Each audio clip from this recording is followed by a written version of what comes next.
तो चलिए बढ़ते हैं आज की कहानी की ओर।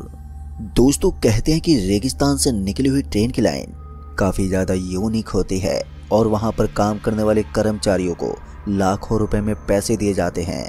अब इस चीज़ के बारे में मुझे तब पता चला जब मैं नया नया गवर्नमेंट जॉब में लगा था और इसी जॉब के चलते मुझे रेलवे में ड्यूटी मिल गई। रेलवे में मुझे फाटक के पास रह रहकर लाल झंडी वाला काम करना पड़ता था। लेकिन फिर एक दिन मुझे पता चला कि अगर मैं रेगिस्तान में अकेला एक स्टेशन पर रुकता हूँ तो मुझे वहाँ लाखों का पेमेंट मिलेगा। ये सुनकर ही मैं उत्साहित हो गया और फिर मैंने इस काम के लिए एग्री किया। मगर मुझे क्या मालूम था कि जिस काम को मैं इतनी जल्दी करने के लिए तैयार हो गया हूँ वो काम मेरे लिए बहुत ही ज़्यादा भयानक भी साबित हो सकता है। वैसे तो मैं इधर उधर की चीज़ों से इतनी जल्दी घबराता नहीं था, लेकिन कभी कभी हमारे साथ कुछ ऐसी घटनाएं हो जाती हैं, उसके बाद हमें अजीब सा डर लगने लगता है। दोस्तों, ये शनिवार की रात की बात है जब मैं ट्रेन के इंतज़ार में खड़ा था। यहाँ की सबसे अच्छी बात मुझे ये लगी कि खाने पीने के लिए यहाँ उत्तम सुविधाएं थी और ऊपर से साधनों का भी कोई ज़्यादा आना जाना नहीं रहता था। पूरा इलाका एकदम सुनसान पड़ा रहता है। ऐसे में मेरा 5 मिनट के लिए काम होता और उसके बाद मैं वापस से आकर कमरे के अंदर बैठ जाता। मुझे यहाँ इतना कम काम करना पड़ता कि इसके बारे में मैंने सोचा भी नहीं था। आसान शब्दों में कहूँ तो मैं सोते सोते महीने की 2 लाख रुपए कमा लेता था। लेकिन फिर मेरी जिंदगी में एक ऐसा पड़ाव आया जिसने मुझे एहसास करवा दिया कि आखिर इस जगह पर मुझे इतनी मोटी रकम क्यों मिलती है। दोस्तों, उस रात में ट्रेन के इंतजार में बाहर खड़ा था और तभी ट्रेन ने हॉर्न दिया। ट्रेन के हॉर्न के साथ ही मैंने हरी झंडी दिखाई। ट्रेन वहां से गुजर तो गई, लेकिन फिर मुझे ऐसा महसूस हुआ कि इस जगह पर कोई रो रहा है। सच कहूँ तो आज मुझे इस जगह पर काम करते हुए काफी दिन हो गए थे, लेकिन इस तरह रोने की आवाज आज तक नहीं सुनी थी। ऐसा लग रहा था कि यह किसी छोटे मोटे बच्चे की नहीं बल्कि किसी लड़की की रोने की आवाज है।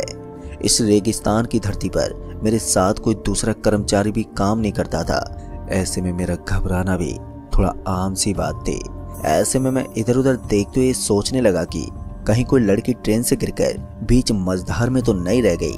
यही सब देखने के लिए मैं थोड़ा आगे बढ़ा, लेकिन दूर दूर तक मुझे कोई नजर ही नहीं आ रहा था। पर सबसे ज्यादा अजीब बात ये थी कि जैसे जैसे मैं आगे बढ़ रहा था तो वैसे वैसे वो आवाज और भी तेज हो रही थी। ऐसा लग रहा था कि थोड़ी दूर और आगे बढ़ने के बाद इस आवाज से मेरे कान के सारे पर्दे फट जाएंगे। मगर फिर भी मैं आगे बढ़ता ही गया। फिर थोड़ी दूर आगे जाने के बाद भी जब मुझे कोई नहीं दिखा तो फिर मैंने अपने कदमों को वहीं पर रोक लिया। मुझे ऐसा लग रहा था कि यहाँ कुछ अजीब है। ऐसे में मुझे आगे नहीं जाना चाहिए। मैं वापस से अपने कदमों को लेकर पीछे पलटने वाला था कि उस आवाज का आना एकदम से बंद हो गया और एक सिसकने की आवाज भी आने लगी। और इस सिसकने की आवाज से मैं इस चीज का एहसास कर सकता था कि यहाँ मेरे आसपास ही वो लड़की मौजूद है। 1-2 बार मैंने आवाज भी लगाई, लेकिन दूसरी तरफ से कोई भी जवाब नहीं आ रहा था। फिर मैंने इस चीज को नजरअंदाज करना ही बेहतर समझा, क्योंकि मुझे लगा कि मुझे रेलवे अधिकारियों के पास रिपोर्ट करनी चाहिए कि यहाँ पर कुछ ऐसा हुआ है, और फिर उन्हें सूचना देने के बाद शायद वो लोग यहाँ पर जल्दी से जल्दी पहुंचकर उस लड़की को सेव कर सकते हैं। ऐसे में मैं वापस अपने कमरे की तरफ आ गया और कमरे के अंदर आने के बाद मुझे अब एकदम नॉर्मल महसूस हो रहा था, जैसे कि यहाँ पर कुछ हुआ ही नहीं है। मैंने अभी आसपास के स्टेशन वाले कर्मचारियों को ये सूचित कर दिया था कि अभी अभी मेरे साथ कुछ ऐसा हुआ है और यहाँ रेगिस्तान में कोई लड़की भी गुम हो सकती है। जब मैंने अपने बगल वाले स्टेशन कर्मचारियों को ये बताया तो उसने बोला, देखो योगेश, इन चीज़ों पर ध्यान देने से कुछ नहीं होने वाला, इसलिए बेहतर होगा कि इसको नज़रअंदाज कर दो। और रही बात लड़की की, तो उस स्टेशन पर कुछ भी हो सकता है। जितना हो सके इन चीज़ों को नज़रअंदाज करते रहो, वरना एक दिन बहुत बुरा फंस जाओगे।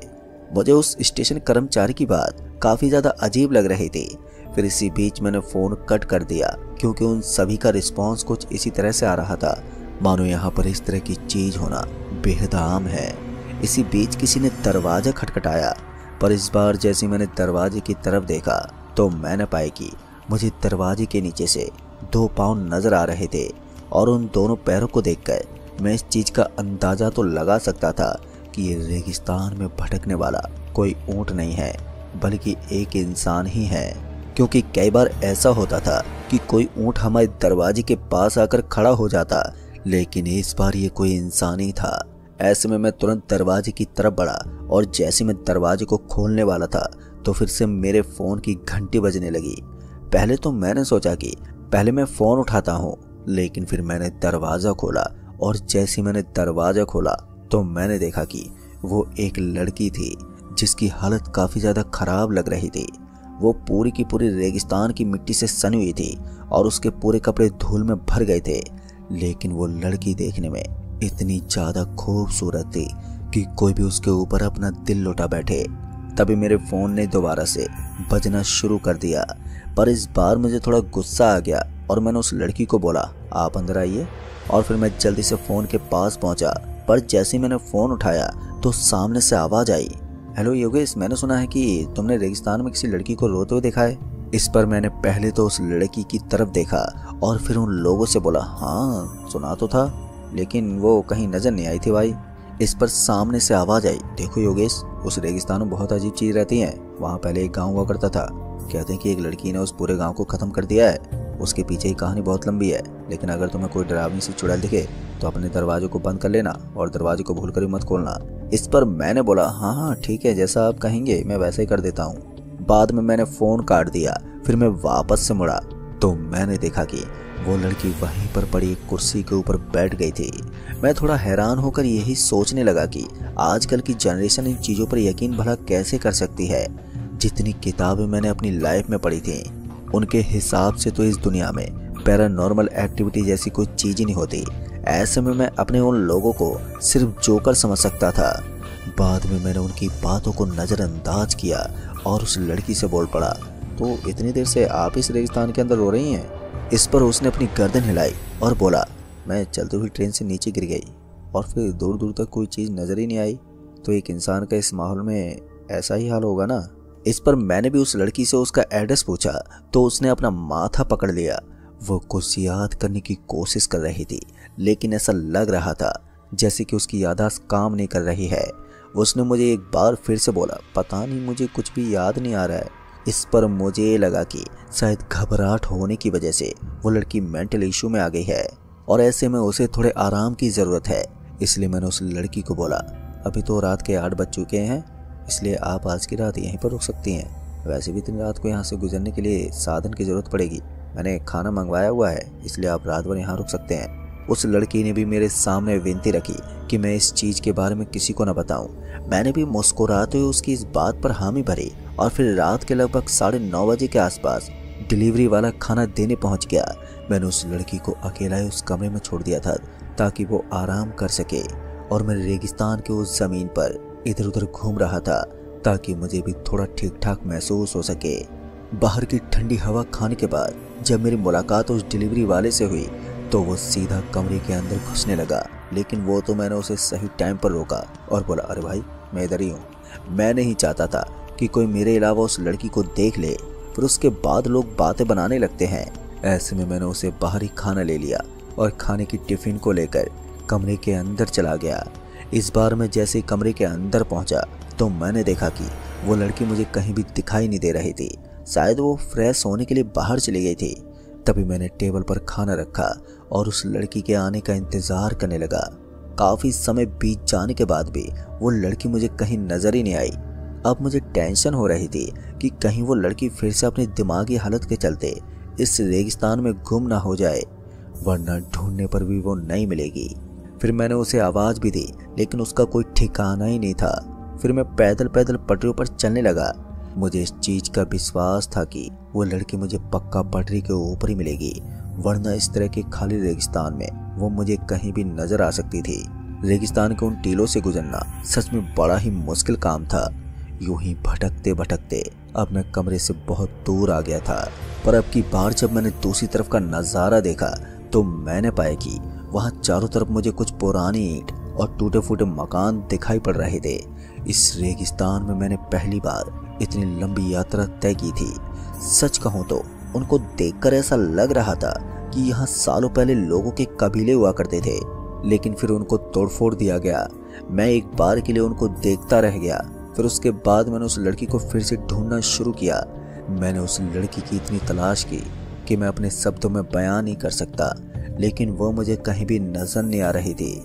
लेकिन वास्तविकता से समझौता होना भी वाजिब था। जिस लड़की को मैं लड़की समझ रहा था, उसकी असलियत जानने के बाद शायद हर कोई डर से थर-थर कांप जाए।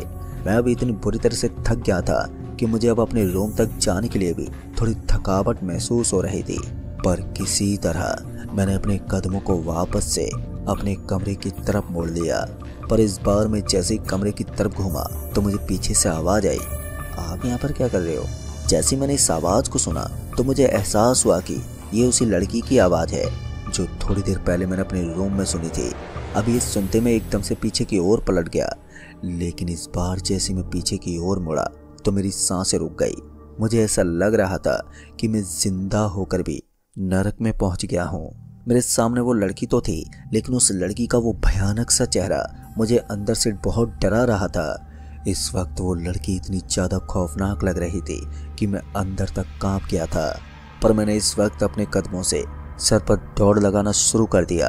तभी मैंने देखा कि उस लड़की का पूरा चेहरा मानो किसी ने तेजाब से जला दिया हो। साथ ही अब उसके हाथ पहले की तरह नाजुक नहीं थे, वो एकदम छिले हुए थे, मानो किसी ने चाकू रगड़कर उन्हें छील दिया हो। अब ये दृश्य मुझे इतनी बुरी तरह से डरा रहा था कि मैंने तुरंत ही अपने कमरे की तरफ भागने लगा।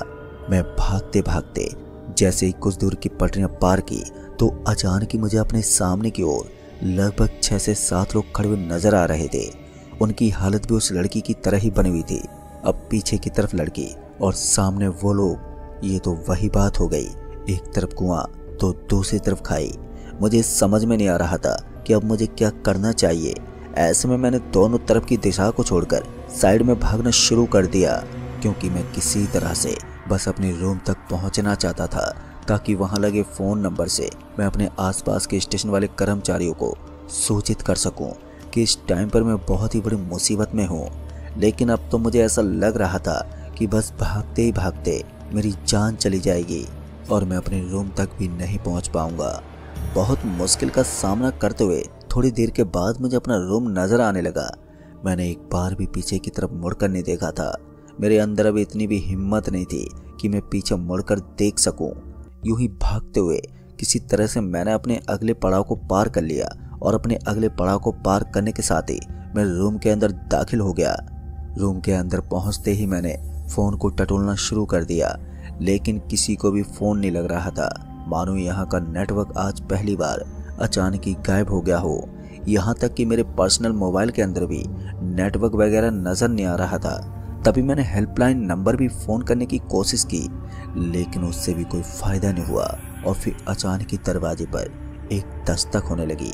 मैं समझ गया कि ये कोई और नहीं बल्कि वही भयानक लड़की है जिसका चेहरा बहुत ही खौफनाक था और वो मुझे मारने के इरादे से यहाँ तक पहुँची है। दोस्तों, इस वक्त मैं इतनी बुरी तरह से डरा हुआ था कि एक बार दरवाज़ा खटखटाते ही मेरा कलेजा बहुत ही ज़ोरों से धड़कने लगता, मानो वो मेरी छाती को फाड़कर बाहर निकल जाएगा। मेरे दरवाजे पर हो रही वो खटखटाहट रुकने का नाम ही नहीं ले रही थी और मुझे भी समझ में नहीं आ रहा था कि ऐसी हालत में मुझे क्या करना चाहिए। मैं इतना तो जानता था कि दरवाज़ा खटखटाने के पीछे कोई भूतिया कारण ही हो सकता है, और इतनी रात को वैसे भी यहाँ पर कोई नहीं आता था। डर के मारे मेरी हालत पतली पड़ती जा रही थी और तभी मुझे बाहर से आवाज़ सुनाई दी, अरे योगेश, जल्दी से दरवाज़ा खोल। इस आवाज़ को सुनकर मुझे ऐसा लग रहा था कि मैंने पहले भी कहीं इस आवाज़ को सुना था और ये किसी आदमी की आवाज़ थी। वैसे भी यहाँ के लोग मेरे नाम को नहीं जानते थे। ऐसे में एक बात तो तय थी कि ये कोई मेरा ही जान पहचान वाला शख्स था। ऐसे में मैंने जल्दी से दरवाज़ा खोला तो मैंने देखा कि बाहर की तरफ 3 से 4 लोग खड़े हुए नजर आ रहे थे और ये बगल के स्टेशन वाले कर्मचारी ही थे। जैसे उन लोगों ने मुझे इस हालत में देखा तो उन्होंने सबसे पहले मुझे पानी पिलाया और बोला, हमने तो तुम्हें पहले बोला था कि यहाँ किसी भी चीज़ पर ध्यान मत देना, लेकिन तुमने हमारी बात ही नहीं मानी। खैर, अब तुम ही देख लो इसका अंजाम तुम किस तरह से भुगत रहे हो। उनकी बात सुनकर मुझे भी बड़ा अफसोस हो रहा था कि मैंने इतने अनुभव के लोगों की बात क्यों टाल दी। किसी तरह से मैंने अपना साथ हुआ पूरा हादसा उनको बताना शुरू कर दिया। पर मेरी बातें सुनने के बाद उनमें से एक कर्मचारी ने मुझे बताया कि कुछ साल पहले यहाँ पर एक कबीला हुआ करता था, लेकिन एक अनाथ लड़की ने भूख की वजह से मरे हुए बच्चों को खाना शुरू कर दिया। गांव वाले ना तो उसको खाना देते थे और ना ही कभी उस पर रहम खाया करते थे। एक बार जब गांव वालों ने उसे ऐसा करता हुआ देख लिया तो सभी लोगों ने उस पर बुरे बुरे इल्जाम लगाने शुरू कर दिए कि एक जिंदा डायन है और उसे मारकर वहीं पर दफना दिया। कहते कि उसके बाद उस गांव में एक ऐसी कयामत आई जिसने पूरे गांव को कयामत की आंध में लाश बनाकर रख दिया। उस गांव के बहुत सारे लोग अपनी जान गंवा सकते थे तो कुछ लोगों ने उस गांव को ही छोड़ दिया। अब ये सुनकर मैं अंदर तक कपकपा गया। शायद मैं भी आज मरते मरते बचा था। फिर उसके बाद वो मुझे वहां से लेकर दूसरे इलाके में पहुंच गए। दोस्तों फिर मैंने कभी भी उस जगह पर दोबारा काम करने की नहीं सोची। मैं समझ गया कि अगर दोबारा मैंने यहाँ पर काम किया तो फिर इस बार मैं अपनी मौत से मुलाकात ज़रूर करूँगा। इसलिए दोस्तों कहते हैं कि कभी कभी आराम की कमाई आपको इतनी बुरी तरह फंसा देती है कि आप सोच भी नहीं सकते। तो दोस्तों इस कहानी में बस इतना ही।